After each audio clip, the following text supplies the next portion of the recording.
Aku mau awali video ini dengan fun fact. Komputer yang kalian pakai sekarang ini, seperti laptop, mobile, desktop, itu semuanya adalah komputer digital. Tapi, apakah kalian pernah dengar komputer analog atau komputer yang pertama kali dimunculkan?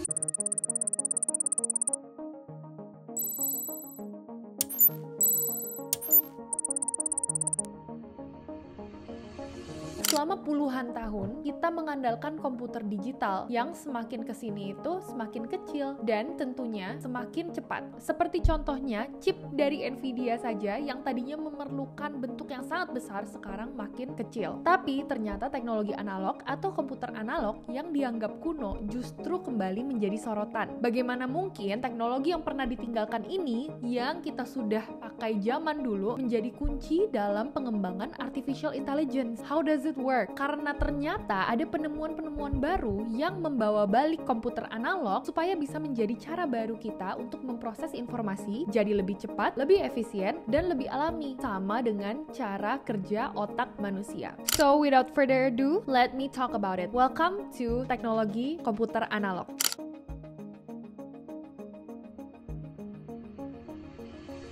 Kita mulai flashback dulu guys. Mulanya sebelum era komputer digital yang kita kenal sekarang. Manusia itu telah lama menunjukkan kecerdasan luar biasa dalam mengakali matematika menggunakan alat-alat fisik.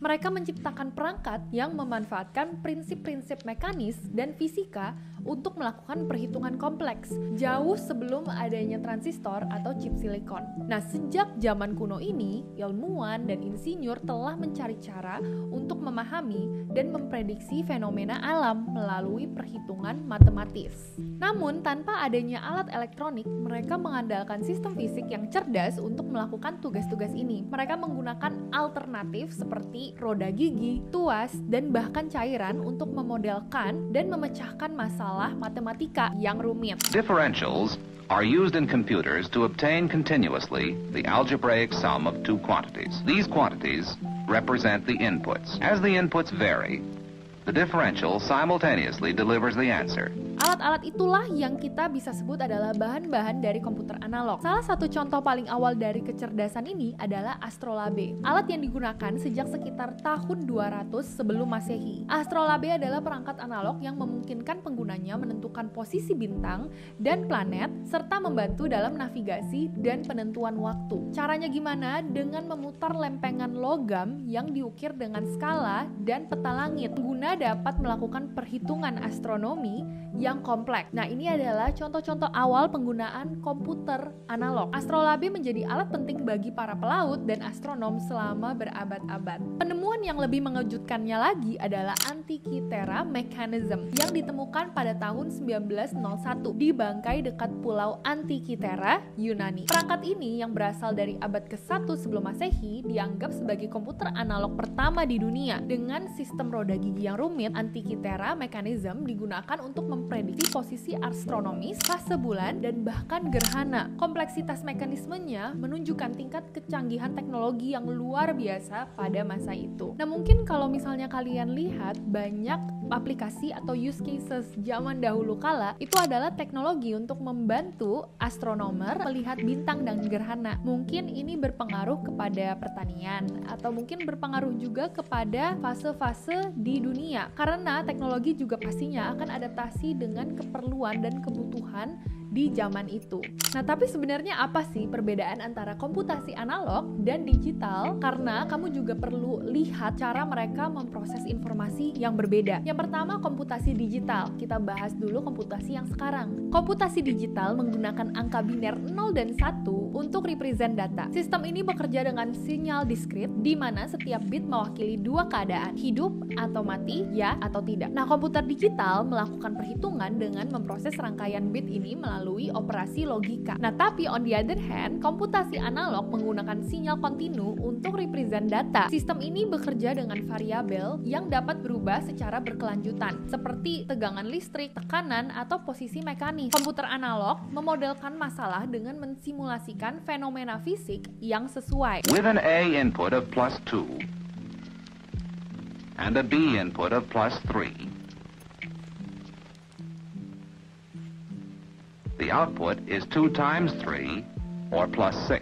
Salah satu alat komputasi analog yang paling terkenal adalah slide rule. Dikembangkan pada abad ke-17, slide rule menjadi alat penting bagi insinyur dan ilmuwan hingga tahun 1970-an. Dengan menggeser skala logaritmik pada batang geser, pengguna dapat melakukan perhitungan perkalian, pembagian, eksponensial, dan fungsi trigonometri tanpa memerlukan sumber daya listrik. Meskipun tampak sederhana, slide rule memungkinkan perhitungan yang cepat dan efisien, menjadi saksi kecerdasan manusia dalam memanfaatkan prinsip matematika dan fisika. Contoh lain dari komputasi analog adalah hydraulic integrator yang dikembangkan di Uni Soviet pada tahun 1936. Perangkat ini menggunakan aliran air untuk menyelesaikan persamaan diferensial dengan mengatur aliran dan tekanan air melalui sistem pipa dan katup. Perangkat ini dapat memodelkan dan memecahkan masalah matematika yang super kompleks. Nah, ini menunjukkan bagaimana prinsip fisika dan mekanika dapat digunakan untuk melakukan perhitungan tanpa elektronik sama sekali. Dan memang kebanyakan untuk masalah-masalah fisika dan matematika. Ya, walaupun sekarang teknologi digital kini mendominasi, warisan komputer analog ini tetap menjadi bukti kreativitas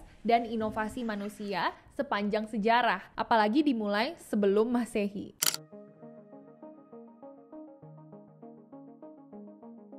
Sekarang ini mungkin kita sedang ada di era digital komputer. Tapi kalian tahu gak sih kalau komputer analog ini pernah menjadi primadona dalam dunia komputasi karena kemampuannya dalam memproses data secara real time dan menyelesaikan perhitungan kompleks membuatnya unggul pada zamannya. Contohnya nih, selama Perang Dunia II, komputer analog memainkan peran krusial dalam operasi militer. Salah satu aplikasinya adalah sistem pengendalian tembakan di kapal perang. Perangkat ini membantu menghitung lintasan peluru dan misil, memungkinkan artileri mengunci target dengan akurasi tinggi. Karena zaman dulu mana ada komputer digital untuk menghitung semua itu. Nah, dengan memasukkan data seperti kecepatan angin, jarak, dan kecepatan target, komputer analog dapat memberikan solusi tembakan yang tepat. Nah, kenapa bisa powerful pada zaman itu? Jawabannya, karena pada saat itu komputer analog ini memiliki keunggulan signifikan dibandingkan komputer digital. Yang pertama yang tadi, pemrosesan real time, di mana komputer analog bisa memproses data secara langsung tanpa harus menunggu langkah-langkah terpisah, membuatnya sangat cocok untuk aplikasi yang memerlukan respons cepat. Nah, yang kedua, komputer analog juga menggunakan perhitungan diferensial yang menyelesaikan masalah matematika yang rumit. Komputer analog bisa langsung memodelkan kondisi fisik, menjadikannya lebih efisien daripada komputer digital pada masa itu. Dan yang terakhir, komputer analog juga digunakan dalam simulator penerbangan untuk melatih pilot jet tempur. Salah satu contohnya adalah Ferranti Argus 200 yang digunakan untuk mensimulasikan kondisi aerodinamis pesawat dalam berbagai situasi penerbangan. This is super crazy karena mungkin kalian taunya penerbangan itu harus dibantu oleh komputer digital, tapi nggak juga. Komputer analog sudah menjadi kunci dalam penerbangan dari zaman dulu. Dengan demikian, pilot-pilot zaman dulu bisa merasakan terbang tanpa harus terbang secara nyata. Nah, sebelum hadirnya superkomputer pada zaman sekarang, prediksi cuaca dilakukan menggunakan komputer analog juga. Dengan memodelkan atmosfer sebagai sistem fisik, komputer analog dapat memprediksi pola cuaca berdasarkan data tekanan, suhu, dan kelembapan. Meskipun tidak seakurat metode modern, pendekatan ini menjadi dasar bagi meteorologi kontemporer. Beralih ke bidang fisika dan teknik nuklir, komputer analog juga digunakan untuk mensimulasikan perilaku reaktor nuklir. Dengan memodelkan reaksi nuklir dan aliran panas, ilmuwan dapat memprediksi kinerja reaktor dan memastikan keamanannya sebelum konstruksi dilakukan. Jadi, dari zaman dulu, modeling itu tuh udah ada sebenarnya. Contohnya, kapal selam di Los Angeles dilengkapi dengan sistem komputer canggih pada masanya, yang memungkinkan mereka untuk melakukan berbagai fungsi seperti navigasi, deteksi, dan pelacakan target. Nah, sistem ini memungkinkan kapal selam untuk beroperasi secara efektif dalam berbagai kondisi dan misi. And fun fact, NASA yang ada di Amerika pernah menggunakan komputer analog untuk menghitung lintasan misi Apollo. Jadi sebelum komputer digital dulu dilakukan, komputer analog ini sudah digunakan untuk memodelkan dan memprediksi jalur penerbangan pesawat angkasa. So this is very interesting.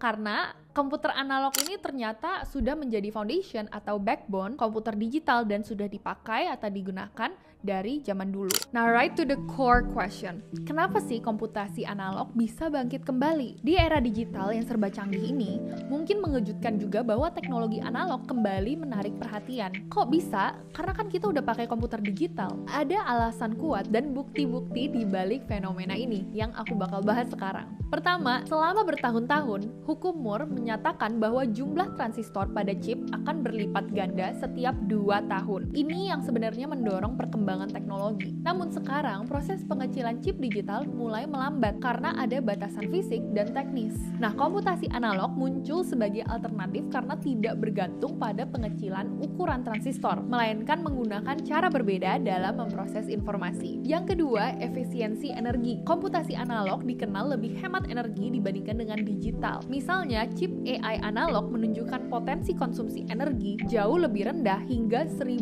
kali lipat dibandingkan chip AI digital yang sekarang ini ada di pasar. Yang ketiga, dalam komputasi digital, data harus dikonversi ke format biner yang memerlukan waktu dan sumber daya. Yang tadi itu format biner 0 dan 1. Nah, sebaliknya, komputasi analog memproses sinyal secara langsung, memungkinkan pemrosesan yang lebih cepat tanpa perlu konversi tersebut. Makanya bisa disebut real time bahkan zaman dulu. Dan tahu gak sih kenapa bisa booming lagi komputer analog? Karena penggunaan AI atau artificial intelligence yang sekarang itu lagi booming. Dan ternyata komputer analog ini bisa memberikan peran besar dalam pengembangan artificial intelligence. Karena katanya bisa meniru otak manusia. Ada beberapa komponen penting dari chip AI analog yang kamu harus tahu. Karena chip AI analog ini dirancang untuk meniru cara kerja otak manusia dengan memproses informasi melalui sinyal listrik analog. Pendekatan ini memungkinkan pemrosesan data jauh lebih cepat dan hemat energi, yang sangat penting dalam aplikasi kecerdasan buatan yang typically membutuhkan kecepatan tinggi dan efisiensi. Teknologi ini menghindari batasan-batasan yang ada pada chip digital, terutama dalam hal konsumsi daya atau energi, yang memberikan keuntungan besar dalam aplikasi yang memerlukan pemrosesan paralel dan waktu respons yang cepat. Karena dengan banyaknya AI teknologi sekarang, mereka memerlukan lebih banyak sumber daya. Nah, chip analog ini bisa jadi pengganti chip digital yang kita lihat di market sekarang. Sementara itu, komputasi neuromorphic juga berusaha meniru cara kerja otak manusia, namun dengan fokus pada struktur dan fungsi neuron serta sinapsis biologis. Dengan meniru mekanisme yang terjadi di otak, teknologi ini dapat memproses informasi dengan cara yang lebih efisien dan lebih adaptif, memungkinkan AI untuk belajar dan beradaptasi dengan lebih cepat dibandingkan dengan sistem berbasis digital. Kemudian ke depannya akan ada sistem hibrida kuantum analog yang berpotensi untuk menggabungkan keunggulan komputasi kuantum dan analog. Nah,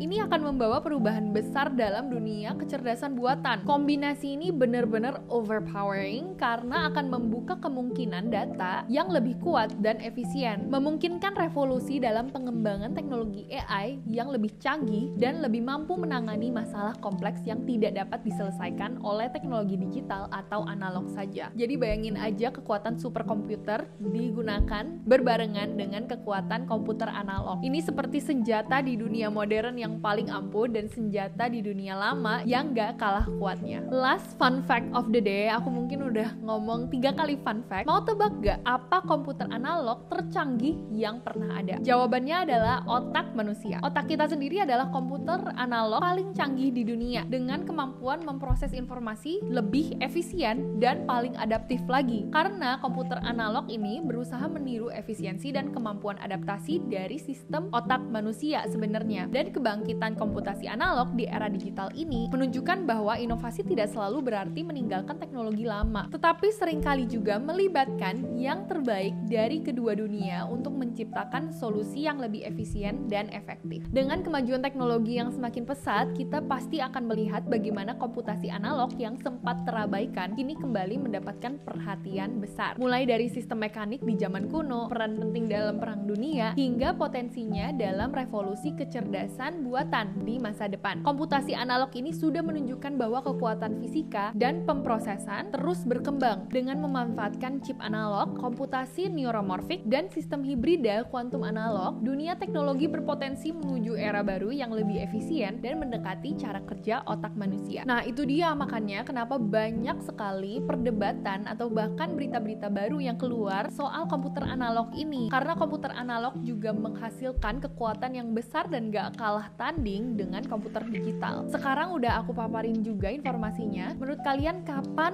dan di mana kita akan melihat kekuatan dari komputer analog pertama di dunia modern ini? Kalau kalian suka topik-topik seperti ini, jangan lupa untuk like dan subscribe channel YouTube Teresa Learns karena support kalian benar-benar berarti buat aku dan pertumbuhan channel ini. See you in the next video.